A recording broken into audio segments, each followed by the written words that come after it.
Hello, आपका स्वागत है हमारे YouTube channel class math with Krishnakant.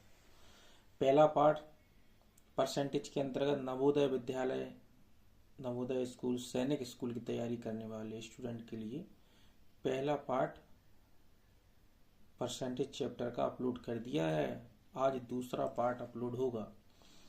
इसमें परसेंटेज से आने वाले महत्वपूर्ण सवालों जो परीक्षा में अपना विशेष योगदान रखते हैं, उन सवालों को शॉर्ट तरीके से बताया गया है। इसलिए सभी स्टूडेंट वीडियो को पूरा देखें, समझें।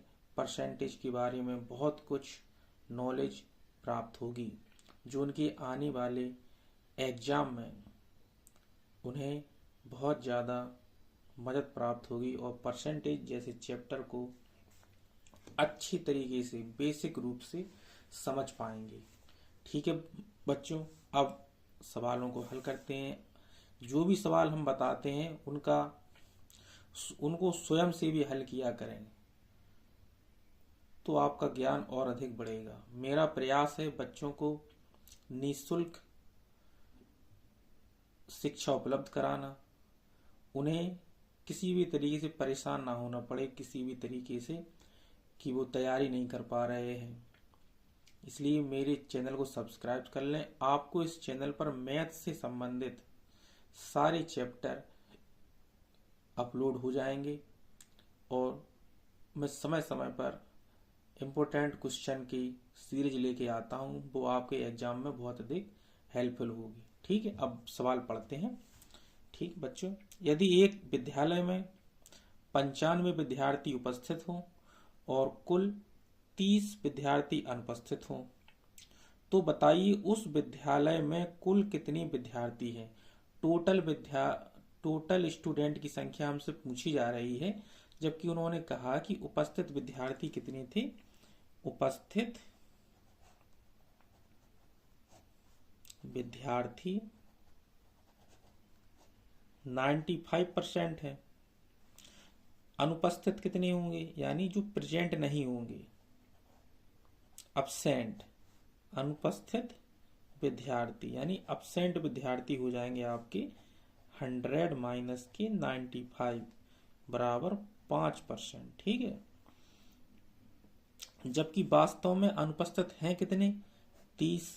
तो इसका मतलब क्या होगा, 5% की वैल्यू 30 स्टूडेंट के बराबर है और टोटल विद्यार्थी 100 हैं, तो 100% की वैल्यू, क्योंकि टोटल चीज हमेशा 100% होती है, तो टोटल विद्यार्थी होगा 100%। तो 100% की वैल्यू हमसे पूछी जा रही है। ये इसका 6 गुना है, तो 100 का 6 गुना कितना हो जाएगा, 600। 600 हमारा आंसर आ जाएगा, यानी टोटल विद्यार्थी उसमें 600 हैं। ठीक है, ये चीज अगर ना समझ में आई हो तो इसको ऐसा हल कर दिया, 30/5 गुणे 100, 5 छक्का 30, 600। ठीक है, इस सवाल को हल करते हैं। किसी कारणवश नारंगियों के मूल्य में 20% की कमी हो जाने से कोई मनुष्य 10 रुपए में 48 नारंगियां अधिक खरीद सकता है। नारंगियों का नया तथा पूर्व का मूल्य प्रति दर्जन ज्ञात कीजिए। प्रति दर्जन ज्ञात करना है। ठीक है, इस प्रकार के सवालों को पहले कॉन्सेप्ट समझने पड़ेगा, तब इनको हल कर पाएंगे आप। पहले इनको अच्छी तरह से समझिए, इनका कॉन्सेप्ट क्या है वो समझिए। इन सवालों में खर्च बराबर मूल्य गुणा खपत, यानी दो राशियों का गुणा होता है और तीसरी राशि हमें प्राप्त होती है। ठीक है, तो इसमें क्या करते हैं, एक राशि को वो बढ़ाते हैं या घटाते हैं। जैसे इस सवाल में उन्होंने मूल्य को कम किया है, तो जब मूल्य को हम कम करेंगे और खर्च हमें बराबर रखना हो तो हमें खपत को क्या करनी पड़ेगी, इसी अनुपात में बढ़ाना पड़ेगा। अगर मूल्य को घटाएंगे तो खपत बढ़ानी पड़ेगी, अगर मूल्य को कम करेंगे तो खपत बढ़ानी पड़ेगी। मूल्य को कम करेंगे तो खपत बढ़ानी पड़ेगी। ठीक है। और अगर मूल्य को बढ़ाएंगे तो खपत को कम करना पड़ेगा। यानी इनका मूल्य और खपत को जो रेशियो होता है, मूल्य का और खपत का जो रेशियो होता है वो व्युत्क्रमानुपाती होता है। ठीक है, बस इसी पे आधारित ये सवाल होते हैं। जैसे कि उन्होंने कहा कि 20% की कमी हो गई मूल्य में, यानी कि मूल्य को उन्होंने 20% की कमी कर दी। 20% का मतलब होता है 20/100, यानी कि 1/5। इसका मतलब क्या हो, पहले 5 रुपए था उसका मूल्य, अब 1 की कमी हो गई तो 4 हो गया, यानी कि 4 से 5 हो गया मूल्य। ठीक है, तो मूल्य कितना हो गया, पहले 5 था फिर हो गया 4। तो खपत हमें क्या करनी पड़ेगी, इसी रेशियो में हमें खपत 4 से 5 करनी पड़ेगी। ठीक है, तभी तभी तो खर्चा बराबर होगा। खर्चा दोनों तरफ बराबर है तो इधर जो खर्चा होगा वो खर्चा इधर भी तो करना पड़ेगा। तो जब खर्चा सेम रखेंगे तो हम यदि मूल्य में कमी या वृद्धि करते हैं तो उसी रेशियो में खपत में वृद्धि या कमी करेंगे। यदि मूल्य बढ़ेगा तो खपत कम होगी, यदि मूल्य कम होगा तो खपत ज्यादा होगी। ठीक है, यहाँ मूल्य में कमी हुई। ठीक है, तो हम खपत का मतलब है कोई चीज ज्यादा खरीद लेंगे। पहले 10 रुपए में हम जितना खरीदते थे, नहीं लगा 10 रुपए में कुछ खरीदते होंगे नारंगियों को, मतलब अब 10 रुपए में जब मूल्य में कम हो गया तो हम 10 रुपए में पहले से 48 नारंगियां अधिक खरीद रहे हैं। तो ज्यादा खरीद रहे हैं, खपत का मतलब जीते हम पहले से ज्यादा खरीद रहे हैं। तो आप देख रहे हैं खपत में कितनी की कम वृद्धि हो गई, 4 से 5 की, मतलब 1 की वृद्धि हो गई। इसका मतलब क्या हुआ कि 1 जो है वो 48 के बराबर है। 48 के बराबर हुआ ना, 1 बढ़ गया ना। तो प्रारंभिक मूल्य कितना है, 5।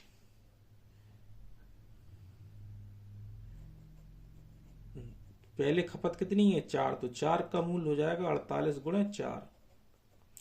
4 अट्ठे 32, 4 चौगो 16 और 3 19। ठीक है, और 5 यूनिट की वैल्यू कितनी हो जाएगी, 48 गुणे 5। 5 अट्ठे 40, 5 चौको 20, 4 24। अब हमें निकालना है उनका नया और पूर्व वाला मूल्य। तो पहले मूल्य कितना है, 5। ठीक है, प्रारंभिक मूल्य, प्रारंभिक मूल्य कितना हो जाएगा, पहले 10 रुपए में खरीदता था ना वो, तो पहले खपत 4 है तो 10/192, और 12 का हम गुणा इसलिए करेंगे क्योंकि हमें दर्जन में निकालना है। ठीक है, 12 से जी काट देंगे अपन, 12 एकम 12, 12 छंग 72। ठीक है, 2 से जी काट देंगे, 2 पंचे 10, दुर्वट 16, यानी कि 5/8 रुपए प्रति दर्जन। ठीक है, जी हो गया उसका प्रारंभिक मूल्य। ठीक है, बाद में जो मूल्य हुआ नया वाला मूल्य, जो 20% कम हो गया वो वाला मूल्य निकालेंगे अपन। तो वो कैसे निकालेंगे अपन, 10 में अपन भाग दे देंगे 240 का और 12 का गुणा कर देंगे।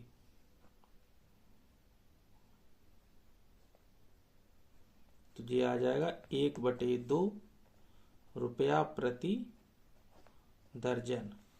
यानी बात आपने समझी कि इस प्रकार के सवालों में हम कैसे हल करते हैं। मूल्य का और खपत का जो रेशियो होता है वो उसके व्युत्क्रमानुपाती होता है, और इस तरीके से अपन लोग हल करते हैं। ठीक, या इसको x मान के भी हल कर सकते हैं, जिसमें अपन को एक फॉर्मूला याद रखना पड़ेगा, उसी पर सवाल हल हो जाते हैं। और अगर फॉर्मूला याद ना करना हो तो सबसे अच्छा तरीका है जी तो हमने समझाने के लिए इतना लिखा है, इसको आप एक लाइन में हल कर लेंगे। जिस सब चीजें आप दिमाग में करो, जिस सब चीजें दिमाग में करेंगे, बस इतना लिखेंगे आप, 1 यूनिट की वैल्यू, 4 की, 5 की। इसके बाद प्रारंभिक पूछा जाए तो खपत का भाग दे दो, पहले 10 रुपए में खरीदता था ना वो, 10 में भाग दे देंगे अपन। और बाद का पूछा जाए तो बाद वाली खपत का भाग दे दो। तो खपत का भाग जब खर्चे में दोगे तभी तो मूल्य निकल के आता।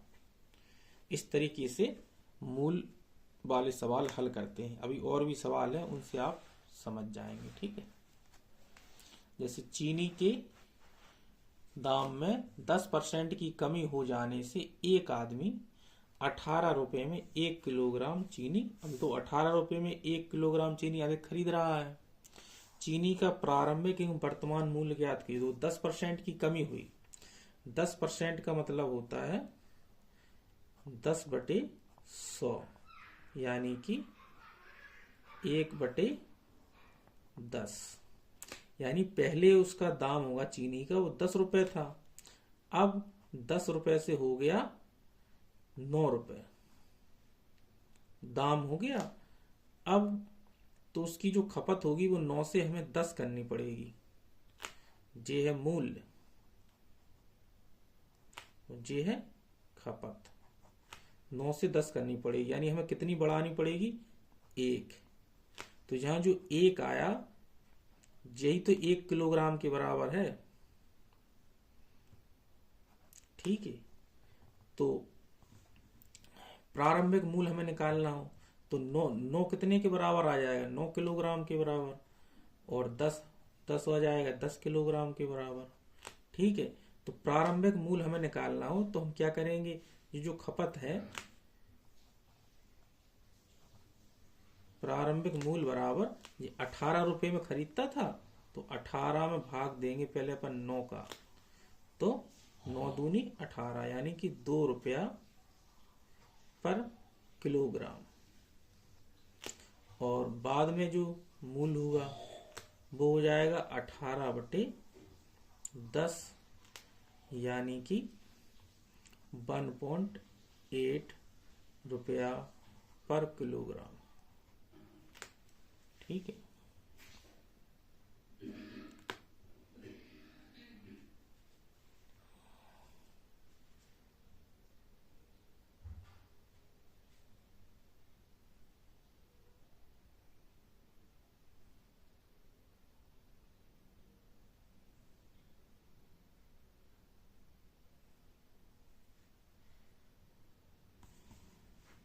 अगला सवाल देखते हैं। यदि गेहूं का दाम 12% बढ़ जाए तो एक आदमी गेहूं का खर्च कितने % कम कर दे कि उसके खर्च में वृद्धि ना हो? हमें खर्चा सेम रखना है, तो जो दाम बढ़ाएंगे तो उसकी खपत भी उसी हिसाब से कम करनी पड़ेगी। जैसे जो 12% बढ़ा रहा है अपन, 12% का मतलब 12/100।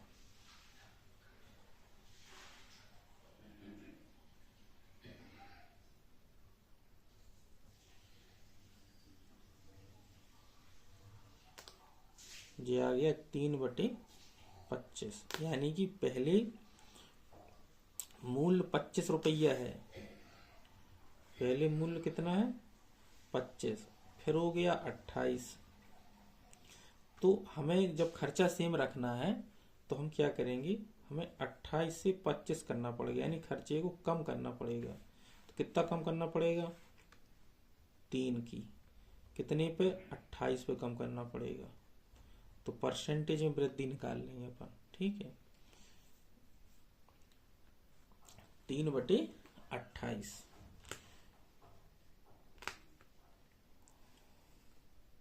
इसको अपन लोग सॉल्व करेंगे तो 2 से कट जाएगा 2, 2 चौको 8, 2 पंचे 10, 5 3 15, 150/14। तो 14 एकम 14, 10 बचे।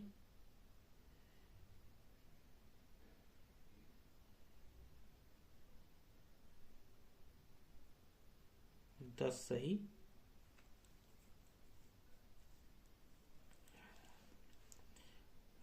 10/14। ठीक है जी, 2 से काट दो 5 और 7, 10 सही 5/7%, इतना आ जाएगा। ठीक है, ये अपना आंसर हो जाएगा, यानी कि उसको खपत इतनी % कम करनी पड़ेगी। ठीक है, खपत में कमी, इतने % कमी कम करनी पड़ेगी, तब अपन खर्चा पहले जितना कर पाएंगे। ठीक है।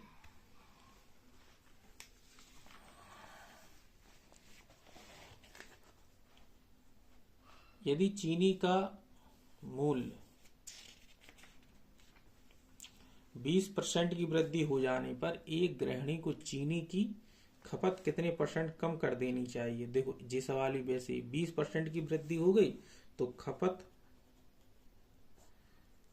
20% की वृद्धि का मतलब क्या होगा? 20% की वृद्धि तो 20/100 1/5 यानी कि 5 से 6 हो गया मूल्य, तो खपत कितनी हो जाएगी? 6 से 5, यानी कितनी कम करनी पड़ेगी? 1 की कमी। कितने पर? 6 पर। तो 100 पे कितनी करनी पड़ेगी?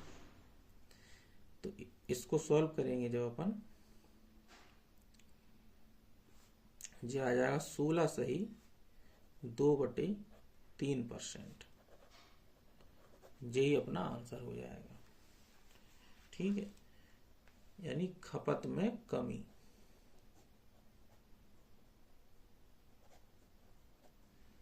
ठीक है,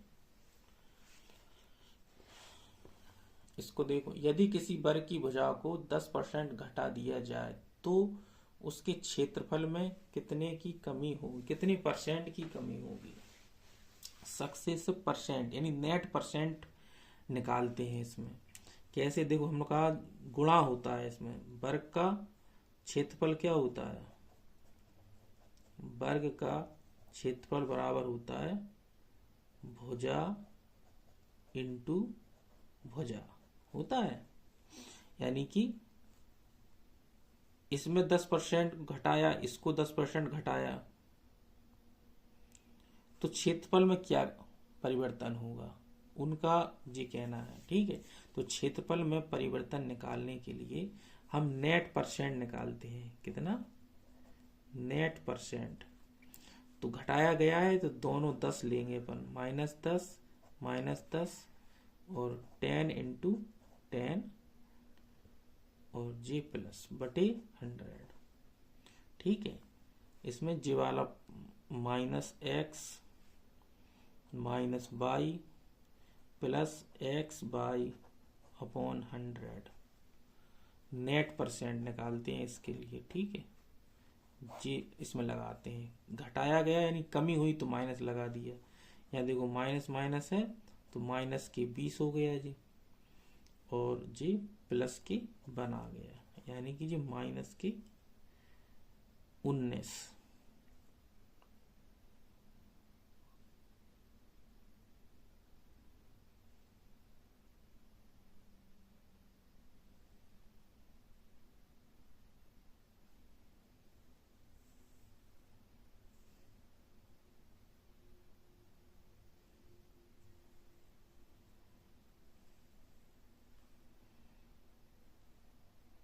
ये आ जाएगा माइनस के 19%। 19% की कमी होगी। ठीक है, ये अपना आंसर आ जाएगा। अगला सवाल देखो,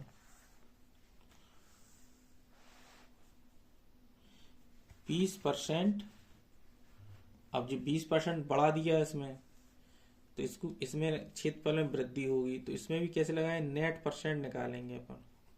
नेट %, तो 20% बढ़ाया है तो जी प्लस में वैल्यू आ जाएगी, 20 प्लस के 20 और प्लस के 20 गुणे 20/100। ठीक है, तो 20 40 और ये आ जाएगी 4, यानी कि 44% क्षेत्रफल में वृद्धि होगी। प्लस में आया तो वृद्धि, माइनस में आती तो कमी, यानी कि क्षेत्रफल में वृद्धि होगी 44%। ठीक है, इसमें फॉर्मूला लगाया अपन ने x + k y plus x into y upon 100। Net percent निकालने के लिए इसका प्रयोग करते हैं। ठीक है। उसी प्रकार से इस सवाल को हल करते हैं। एक आयत की लंबाई, अब आयत की लंबाई में 20% की वृद्धि, चौड़ाई में 20% की कमी। तो जब दो चीजों में गुणा हो तीसरी चीज पूछी जाए तभी ये चीज लगती है नेट परसेंटेज। तो क्षेत्रफल में कमी निकालनी है, देखना, यानी कि वृद्धि है लंबाई में तो ये प्लस की लिख लो, प्लस की 20। चौड़ाई में कमी है तो माइनस की 20 लिख लो, फिर प्लस की 20 गुणे माइनस की 20 बटे 100। तो इसका आंसर आ जाएगा माइनस में। ठीक है।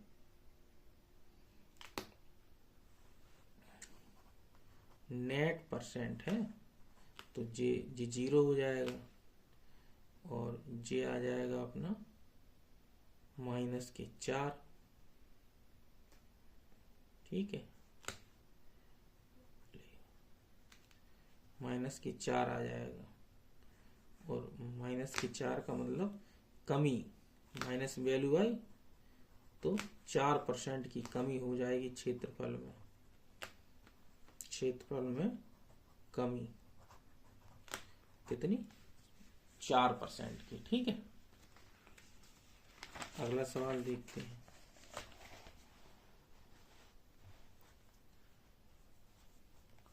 मोहन अपनी मासिक आमदनी का 20%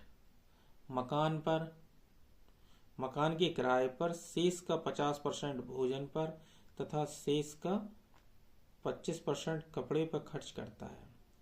यदि उसके पास 300 रुपये बचते हैं तो उसकी मासिक आय निकालें। हम इस सवालों में मान लेते हैं कि मासिक आय कितनी है।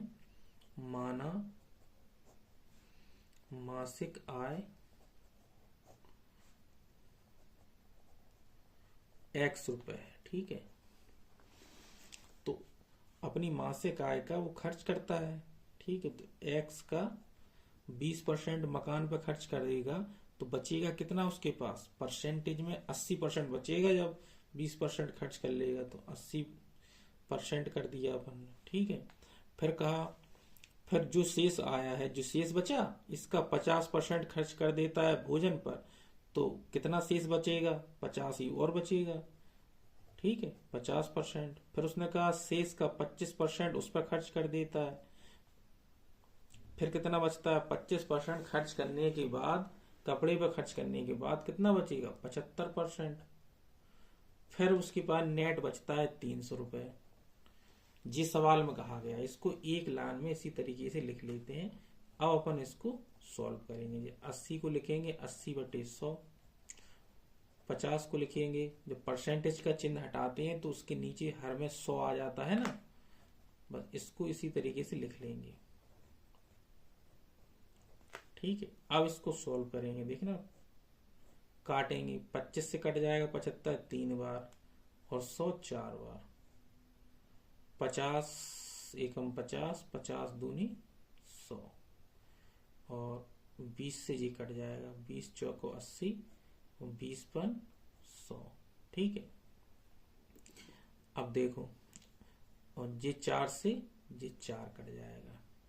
अब तो और कुछ इसमें कट नहीं रहा, तो यहाँ ऊपर बचा है 3x बटे और नीचे बचा है 10 बराबर 300। ठीक है।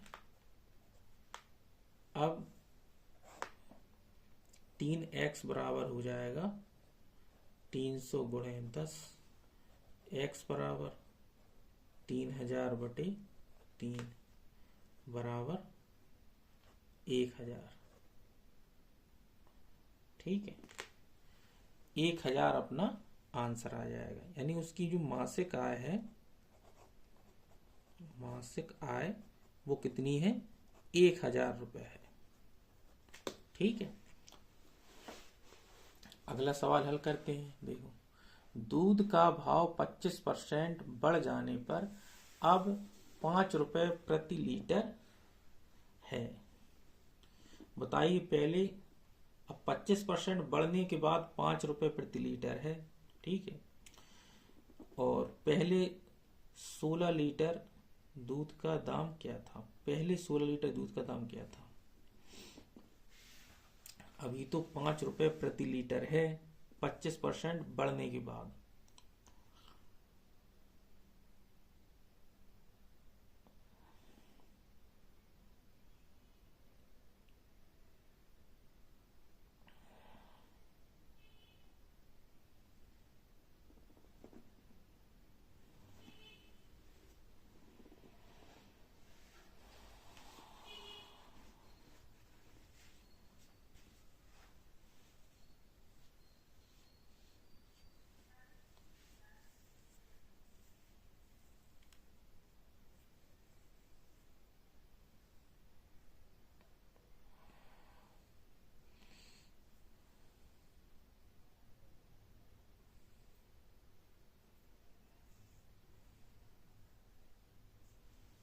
देखो 25% बढ़ जाता है तो 25% का मतलब हुआ 25/100, यानी कि 1/4। इस पर वृद्धि हुई तो क्या होगी? 5/4 होगा, यानी पहले उसका मूल था 4 रुपया, बढ़ करके अब हो गया 5 रुपए, ठीक है।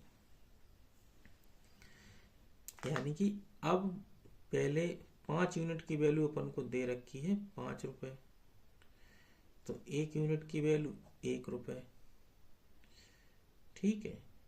तो 4 यूनिट की वैल्यू 4 रुपए। तो पहले जो मूल था, पहले 4 रुपए प्रति लीटर था, ठीक है। अब है 5 रुपए प्रति लीटर। लेकिन अपन से सवाल में पूछा है कि पहले 16 लीटर दूध का दाम क्या था, ठीक है। 1 लीटर का है 4 रुपया, तो 16 का कितना होगा? 1 लीटर दूध 4 रुपए में आता था, तो 16 लीटर दूध कितने में आएगा? 4 × 16, यानी कि 64 रुपए में। यही हमसे पूछा है सवाल में, ठीक है। 64 अपना आंसर आ जाएगा। अगला सवाल देखिए।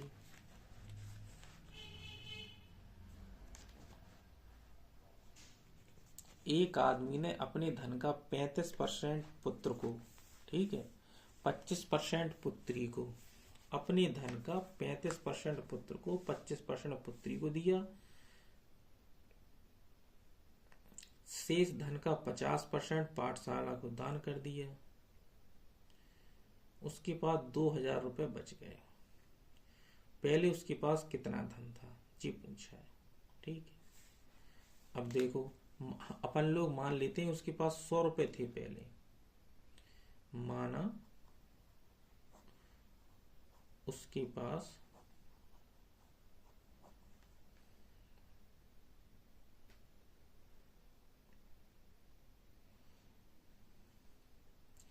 100 रुपए थे, ठीक है। अब 100 में 35 और 25, ये दो चले गए, तो कितनी बची अपने पास? 60 चले गए जी। 35 25 कितने हो गए? 60, तो 40 बची, ठीक है। कितनी बची? 40 रुपए। और 40 का 50% कितना हुआ? 40 का 50% हुआ 20% हुआ ना। 40 100 रुपए थे, 40 बचे अपने पास। 40 का 50% पाठशाला में दे दिया तो 50 बचा, तो 40 का 50 कितना होगा? 20, ठीक है। वो 20 की वैल्यू अपन को दे रखी है, 20% की वैल्यू है 2000 रुपया। तो 100% की वैल्यू अपन को पूछी है, जे इसका 5 गुना है, तो अपन की जो वैल्यू आएगी वो भी 5 गुनी आएगी, यानी कि 10,000 रुपया। उसके पास 10,000 रुपए थे पहले, ठीक है। इस तरीके से निकाल लो, या x मान करके भी आप इसको हल कर सकते हैं। जैसे कि x मान के आप इसको कैसे हल करेंगे, जैसे पहले वाला सवाल हल किया था बस वैसे ही हल कर लेंगे। कैसे देखना, अगर उसके पास x था, ठीक है, तो जिस 60 चला गया तो कितना बचेगा, 40%। फिर इसका 50 और चला गया, 50%, फिर कितना बचा, 2000। बस इसको सॉल्व कर लेंगे अपन। 40/100, 50/100 बराबर 2000। 20 दूनी 40, 20×500 और 50 से 50, 50 दूनी 100, 2 से 2 कट गए, ठीक है। तो x बराबर आ जाएगा 5 दूनी 10, 10,000। ठीक, ऐसे भी आप इसको हल कर सकते हैं। ठीक है, दोनों तरीका बता रहा, आपको जैसा अच्छा लगे वैसा आप कर लीजिए। एक व्यक्ति के धन का 20% खो गया, ठीक है, एक व्यक्ति के धन का 20% खो गया, शेष का 25% खर्च करने के पश्चात उसके पास 960 रुपए बच जाते हैं। उसके पास कितना धन था, हम मान लेंगे कि 100, उसके पास 100 रुपए से मान लो या x मान लो, चलो उसके पास x रुपए थे, 20% खो गया तो कितना बचा, 80%। फिर उसने कहा जो शेष बचा उसका 25% खर्च करने के पश्चात, 25% खर्च कर दोगे तो कितना बचेगा, 75%। फिर कितना बचा, 960 रुपए। बस इसी को सॉल्व करना है अपन को। 80/100 गुणे 75/100, 960। 20 चौको 80, 20×500, 25 × 75, 25 चौको 100। जी 4 से ये 4 कट गई तो ऊपर बचा 3x/5 बराबर 960। ये 3 से जी कट गए, 3 3 9, 3 दूनी 6। तो x बराबर आ जाएगा 320 गुणे 5, 5 दूनी 10, 5 × 15, 1 16। यानी कि उसके पास 1600 रुपए थे। कितने रुपए थे, 1600।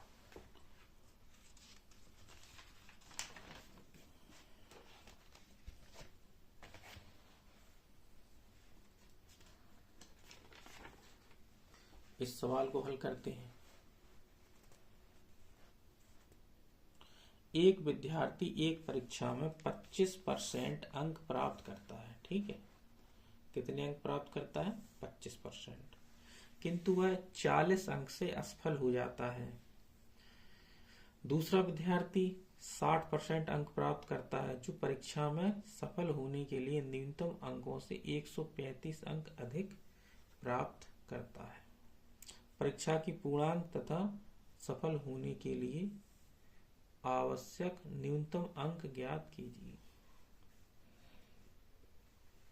पूर्णांक तो मतलब 100% की वैल्यू पूछ रहा अपन से, ठीक है। उस सफल होने के लिए आवश्यक न्यूनतम अंक, देखो पहले 25% उसने प्राप्त करे, तो जो न्यूनतम अंक होते हैं, जो पासिंग मार्क होते हैं, उससे वो 40 अंक पीछे रह गया।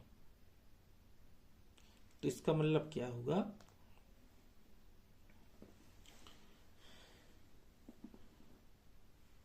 कि जो पासिंग मार्क है वो 25% से ज्यादा है और 60% से कम है, 25 और 60 के बीच में है, ठीक है। अब देखो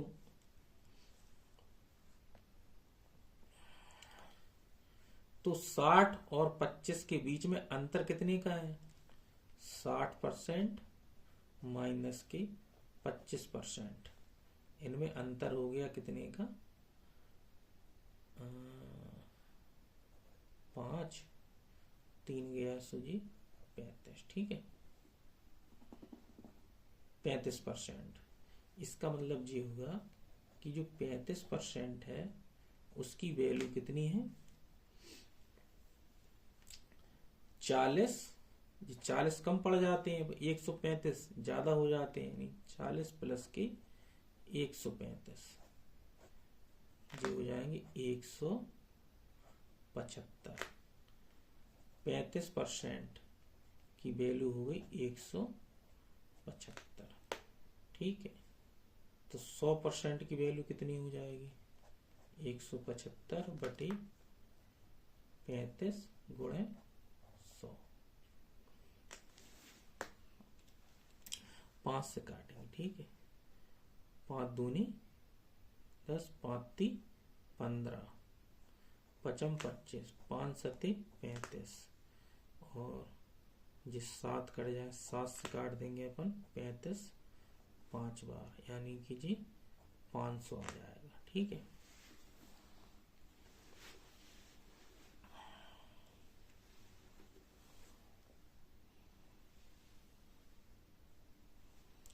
तो पूर्णांक कितना आ गया? 500। पूर्णांक आ गया कितना? 500, यानी उसके पास से कुल मार्क, मतलब पूर्णांक मतलब कुल अंकों वाला जो पेपर था 500 थे। ठीक है, लेकिन अब देखो हमें निकालना है पासिंग परसेंट, उत्तीर्णांक, न्यूनतम अंक, सफल होने के लिए आवश्यक न्यूनतम अंक, यानी उत्तीर्णांक कितने में होना चाहिए था। वो कितना होगा? वो होगा 500 का 25% प्लस के 40, जी होगा ना, उत्तीर्णांक होगा ना। तो 500 का 25% निकालेंगे अपन, तो 500 गुणे 25% का मतलब 1/4 प्लस के 40।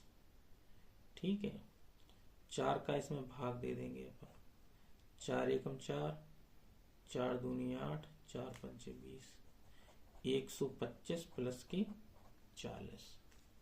ठीक है, 125 प्लस के 40, तो ये हो जाएंगे 165, और ये अपना आंसर आ जाएगा। ठीक है, यानी कि उत्तीर्णांक 165 और पूर्णांक चाहिए 500। ठीक है, बात समझे?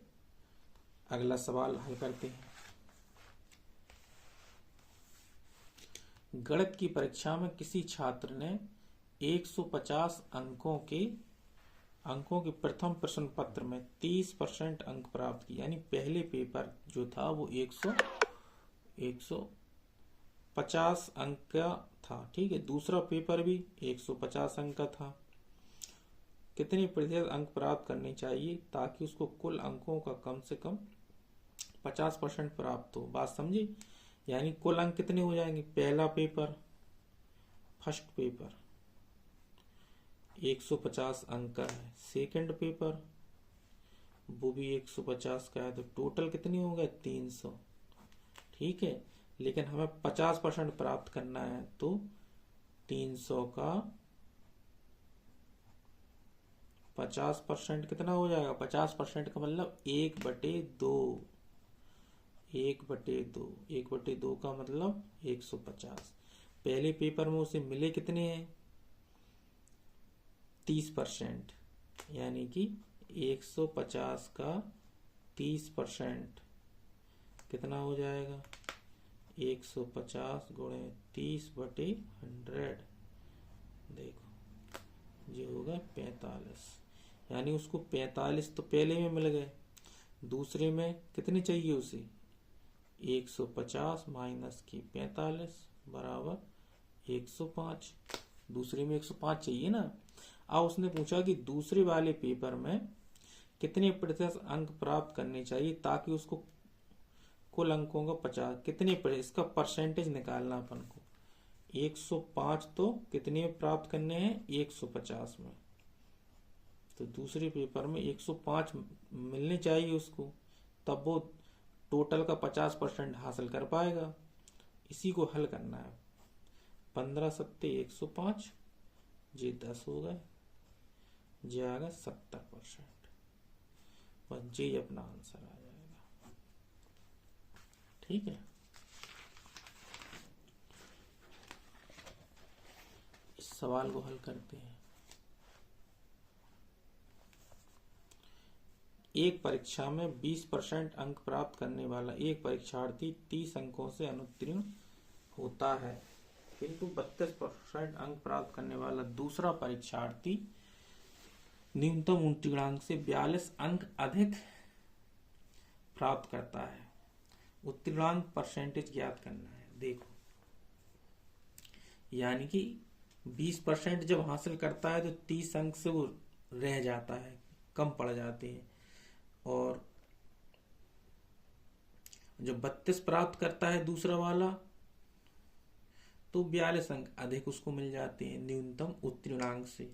इसका मतलब क्या होगा कि 32% माइनस के 20% बराबर 30 प्लस के 42। ठीक है, 30 प्लस के 42, इनको घटा दो, ये हो जाएंगे 12%। 12% की वैल्यू हो गई 72। तो 100% की वैल्यू अपन निकाल लेंगे। ये इसका कितने गुना है? 72/12 गुणा 100, 12 छंग 72। तो अपने 100% टोटल अंक आ जाएंगे, कुल अंक भी आ जाएंगे 16, यानी पूर्णांक 16 का है। उत्तीर्णांक अपन को निकालना है। क्या निकालना है? उत्तीर्णांक। उत्तीर्णांक का परसेंटेज निकालना है। तो पहले उत्तीर्णांक अपन निकालेंगे, कितने हो जाएंगे? उत्तीर्णांक कितने हो जाएंगे?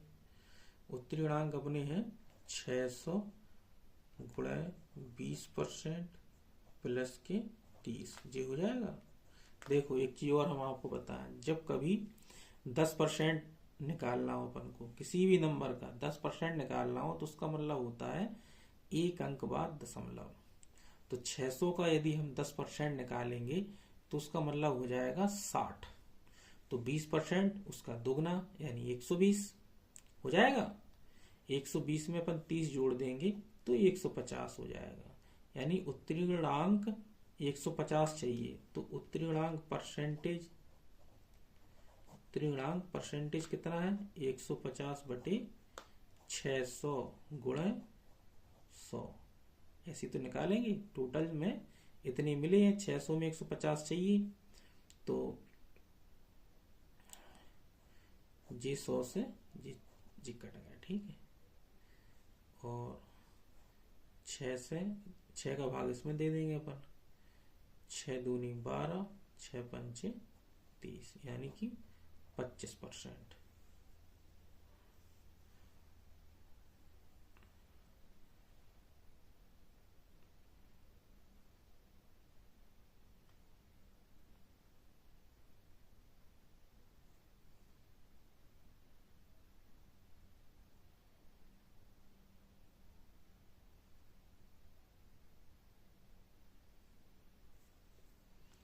जी अपना आंसर आ जाएगा।